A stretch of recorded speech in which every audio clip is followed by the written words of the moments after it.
Nessa questão da UES, ele está dizendo que tem um aquecedor elétrico que libera no ambiente uma potência térmica de 2.000 watts, 2.000 joules por segundo. Bom, mas se uma caloria corresponde a 4 joules, né, pessoal? 2.000 joules por segundo são 500 calorias por segundo. Então veja que esse aquecedor está liberando nesse ambiente 500 calorias por segundo. Bom, para manter a temperatura constante, esse ambiente precisa simultaneamente perder pela janela calor nesse mesmo ritmo, 500 calorias por segundo. Então a ideia é que o fluxo de calor através dessa janela também tem que ser de 500 calorias por segundo. Dessa maneira a temperatura dessa sala vai ficar constante. Então vamos fazer aqui, pessoal, uma aplicação direta da equação de Fourier. A equação de Fourier é aquela famosa que diz que o fluxo de calor, né, pela janela, ali calorias por segundo, é dado pela condutividade térmica, a área da seção transversal, a diferença de temperatura entre os ambientes e L é a espessura. Só que nessa questão, pessoal, a gente vai buscar encontrar a diferença de temperatura, porque o fluxo, na verdade, ele já deu. Vamos então isolar uma expressão literal para essa diferença de temperatura?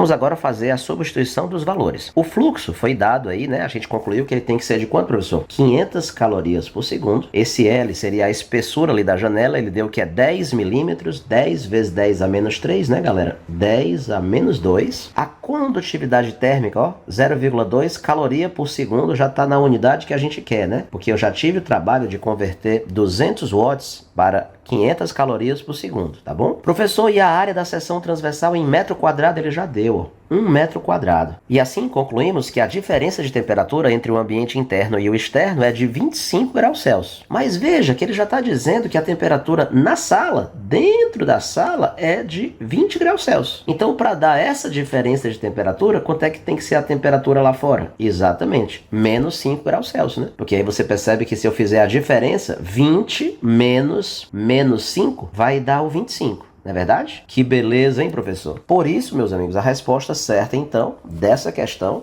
é menos 5 graus Celsius, que é o que está assinalado aqui na letra A. Valeu? Posso fazer, então, aqui uma pequena crítica ao seguinte, né?